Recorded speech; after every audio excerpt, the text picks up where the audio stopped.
Good morning, everyone. Welcome to another week of FPC Radio Live. It is Monday, August the 15th, 2022.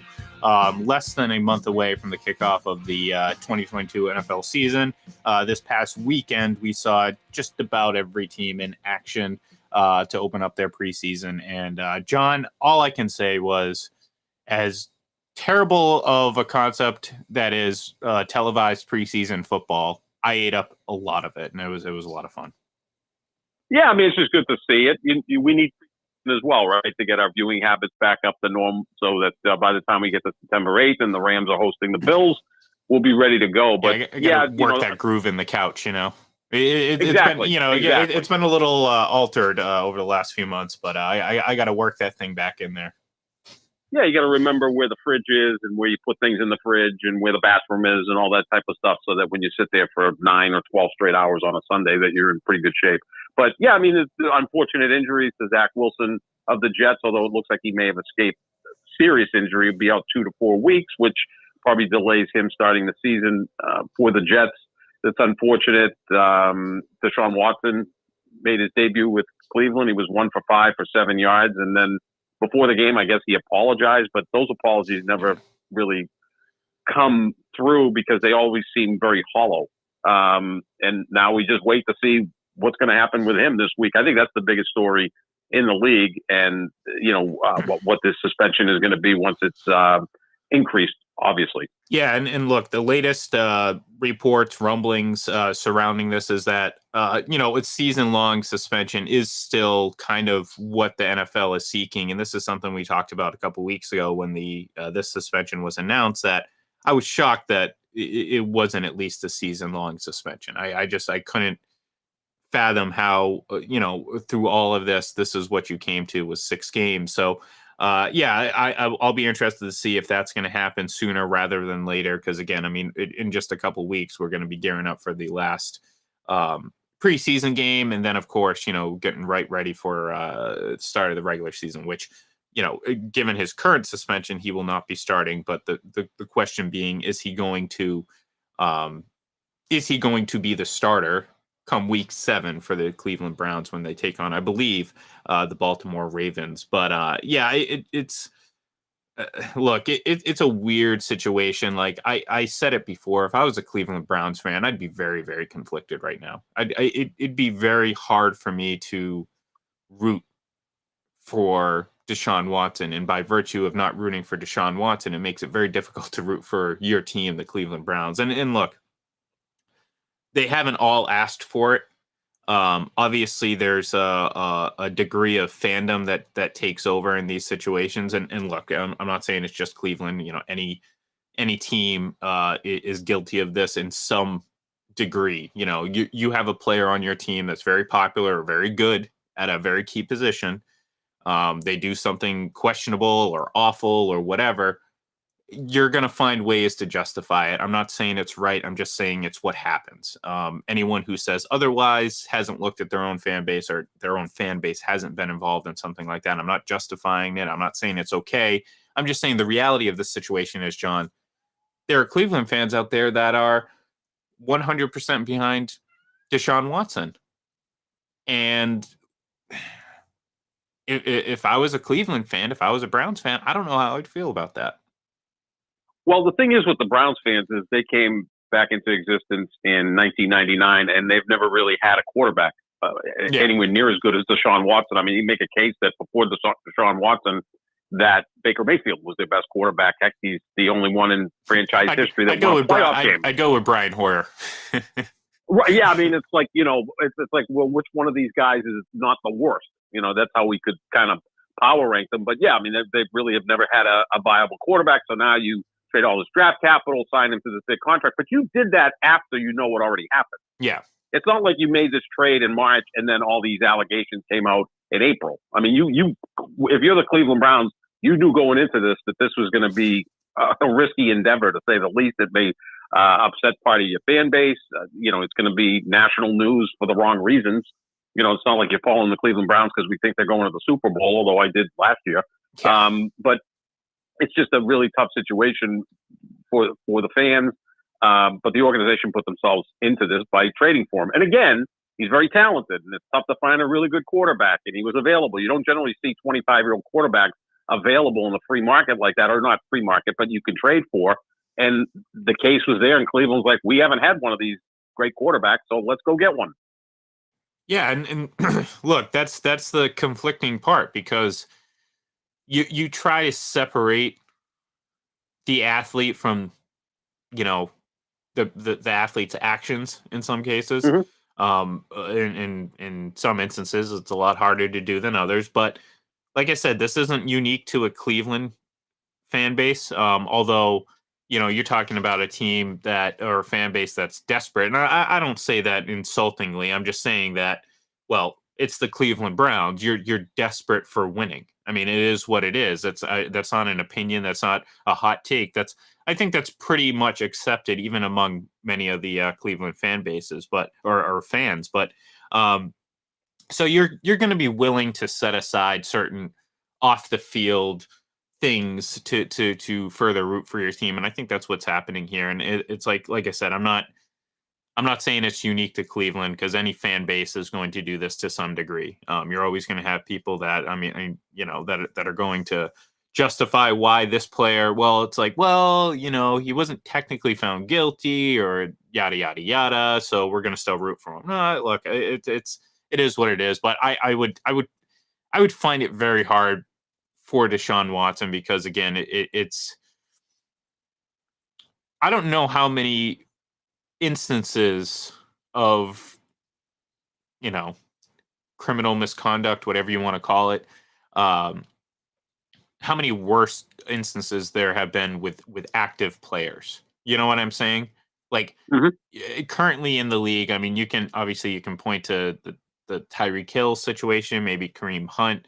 Um, we've seen guys like the receiver for Buffalo, who went on like a kind of a racial tirade at one point. Oh, right. Yeah, the name escapes me. Yeah, I you know who remember I'm the talking story. about. Yeah. So like there's definitely different degrees of off the field incidences that, as Mhm. a fan base, you're going to have to set aside to blindly root for them. So I'm not judging them for that. I'm just saying this would be a situation for me personally that it would be very, very hard to do that. And since it's the quarterback, it's really hard to, again, do, look past all of that and still be able to root for the team that you grew up with. But then again, if they start winning, John, I hate to say it, but winning cures all. And unfortunately, it even cures some terrible off the field behavior in the eyes of some Yep. fans. Yeah, I mean, especially with a franchise that, again, since 1999, since their existence, has won one playoff game. Yeah. And so, if you're a Patriots fan and they've won, 31 playoff games in that period of time, you could say, well, we can move on from a certain player because he's not a good guy or whatever. But, every franchise, look, when you have 53 players and you're going to have some that are just not really outstanding people. Yeah. Again, this kind of takes the cake because of what he did and the amount of people. It's not, I mean, not that one is justifiable, but when you start getting into the high 20s, it's like, man, this guy had some serious issues and was a serial sexual predator. I mean, that's all that you can say. So that's the scary part of this. Yeah. And look, I mean, this is going to be a story that's going to be going on and on for, I mean, obviously the foreseeable future. So we're not going to escape this. And if you're, like I said, if you're a Cleveland fan, you gotta make a decision. You gotta figure out a way to still root for your team if that's what you want to do, or if you're willing to just set aside everything that happens and says, look, the legal process or the process played itself out. He served his suspension, or whatever. Then so be it. It is what it is. But this idea, and we saw a little bit of it from Joel Bitonio, the lineman for the Browns, who said, it's kind of, in response to the chant that Jacksonville was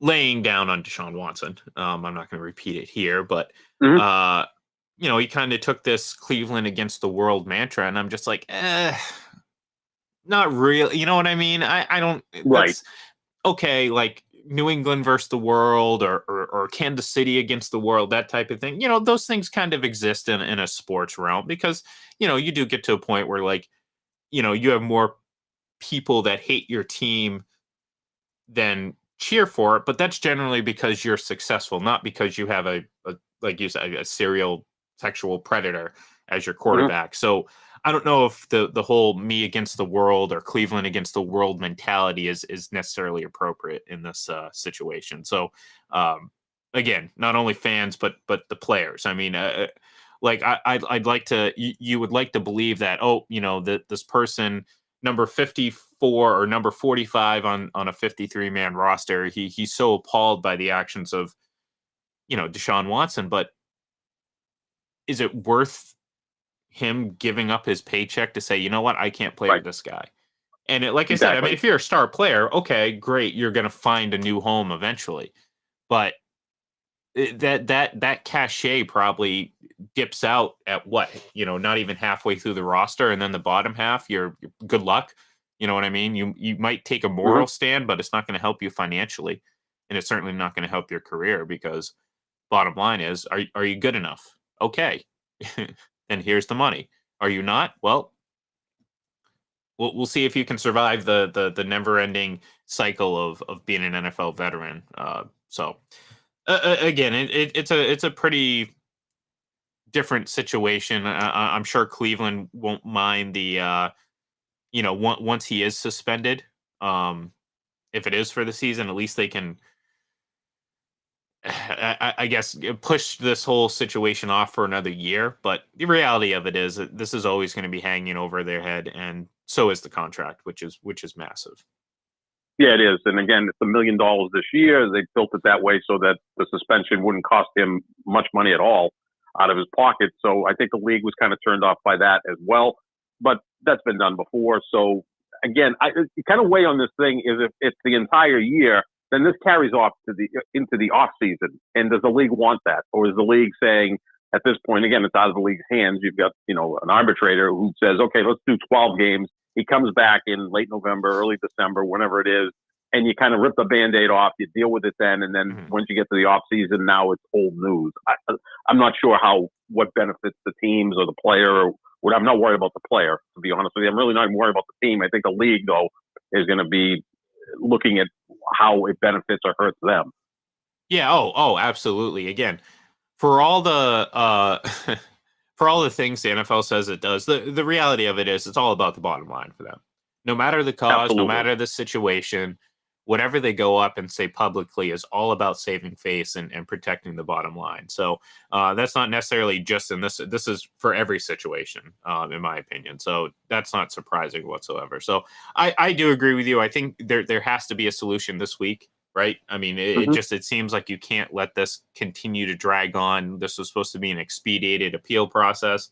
I would imagine we're going to get some sort of solution this week, and maybe we'll move on. So um, you mentioned it earlier, real quick. The Jets dodged a huge bullet this weekend with what, again, what looked like a pretty bad injury to quarterback Zach Wilson, because you saw it as no contact. He came up limping off his knee, and generally that means, well, you probably tore your ACL. And trust me, there was no shortage of Twitter doctors out there able to take advantage of that situation. And luckily, they all came up looking pretty foolish when they portrayed, or they framed the news as breaking news, as if it was official. And um, clearly, what we know now is, well, no, it wasn't a torn ACL. If anything, it was a bone bruise, and he could only miss 2 to 4 weeks, which still, hurts the Jets, but at the same time is a lot better than missing your second year quarterback for the entire season, and then also having to deal with long term ramifications, because now you'd have a quarterback entering his third season that hasn't played one complete season yet. There's injury concerns, and anytime coming off a torn ACL, there's always time to heal. Uh, so the Jets, yeah, they definitely dodged a bullet here. Although I still honestly think that they're still going to be the fourth best team in this division, um, in the AFC East. So Mm-hmm. this isn't like they just went from Super Bowl contender to not, but you still want to see your young guy develop and be out there on the field with the players. Certainly a guy like Zach Wilson, who is really on the younger side. Yeah, he really is. I mean, he's like half the age of Tom Brady. Literally, I think they share the same birthday. Yeah. Isn't he 23 and Brady's 45? Yeah. Could be Brady's son. The age difference is that pronounced. If Brady stayed in the AFC East, I think that would be official already. So. Right, exactly. Yeah, absolutely. But yeah, it's going to be interesting to see. I mean, Joe Flacco fills in for the time being, and I know the Jets open against Baltimore at the Meadowlands, so Joe can face his old team. Quite the storyline going into week 1. I like it. It. See, that's the great thing about football. You get all these juicy storylines. Sure. Yeah, look. I mean, you could have worse options than Joe Flacco at quarterback. Trust me, we've seen worse options out there as a backup. So it's not terrible for the Jets. I just don't think this is, like I said, I didn't think that they were going to be this elite team to begin with. I think they've done some nice things. So this isn't the Jets of the past, in my opinion, but I certainly don't think that they're ready to be a contender in the AFC. But anyways, last night, the NFL began its annual top 100 list, as voted on by the players. And I'm going to preface this by saying I've always kind of, just kind of chuckled at this whole thing for the last 10, 11 years, ever since they put Tim Tebow as number 100 on the list. You would think, John, that no one knows the players better than the players, but the reality of it is that's not necessarily true. And a lot of these players can be fans just like we are, and just like people out there on Twitter. So this list is always always has its funky placements, and you can kind of feel some recency bias to it at times. You know what I mean? Where it's like, what was the last thing we saw, and we're going to kind of frame it that way. So I say that to say that the list is, well, just that. It's a list that creates conversation like we're doing right now. However, I will ask you about one specific placement, John, because it certainly flies in the face of kind of the discourse around this particular player, not only from fans, but from certain segments of the media too. But Mac Jones came in at number 85. Now, again, take it with a grain of salt, because again, it's a silly list that all it's meant to do is create discussion in the really last dead period of time between now and the start of the NFL season, which, hats off to the NFL for doing this. They know how to maximize their content and all that. But at the end of the day, this is still a player-centric survey. And despite what some of the fans think about Mac Jones, despite what some of the local media think about Mac Jones, the players think he's at least good enough to be in the discussion as one of the top 100 in the league. And I think that does say a lot, because, we've talked about a lot of his strengths and how important the strengths that he has are the strengths that he has, like the, kind of just that poise, fairly accurate. Now, again, you can work on the arm strength and everything like that, but there's some very important qualities that he already possesses that you can refine as a quarterback that I personally like a lot. So I think the players do recognize some of that. Now, again, is he the 85th best player in the league? I don't know. I mean, I really don't know. I'd have to really put some more work into it. But I don't think it's outrageous to suggest that the players respect his game a lot more than some of the casual fans. Well, I think, too, we'll have to see how many quarterbacks make the list. So I think Mac Jones, to me, would be somewhere around 14, 15, 16 among quarterbacks. Again, it's only 1 year. So the potential is there for him to move up. But I'd have him somewhere in there, which is pretty darn good after a rookie year, to be honest with you. I would guess he's the highest rated quarterback from that class because he went to the best team and had a good year, and his team went to the playoffs. So that'll all add up to getting him some accolades. So we'll see if there's 16 or 17 quarterbacks, then that's good. And again, the quarterbacks tend to get more of the love because everybody knows who they are. Like, you mentioned Joel Bitonio from Cleveland. I mean, he's considered one of the top 2 or 3 guys in the league, but it's not a household name, right? I mean, so it's unless you face him and go across the line from him, you may not know who the guy is. And then you hear reports that sometimes the veterans get the list and they're like, yeah, they'll give it to a rookie to fill out. You know, Yeah. so who knows how serious everyone's taking this. Yeah, so, that's good though. That's what I'm saying. You gotta like these. You never take these things seriously, and then, like I said, when you argue about it, it's like, okay, what's going to happen? Like, so like, if say Josh Allen gets voted as the best quarterback by the players, then I'm going to obviously disagree with that. Because to me, I don't think there's logic to suggest unless you're projecting massively, then in which case all bets are off, because I can project anything. I could project that Mac Jones is going to make a leap from 15th best quarterback to the first best quarterback. You know what I mean? Like, that's projecting, and that's essentially what you're doing. So if you're projecting, I can't argue that, because what am I arguing?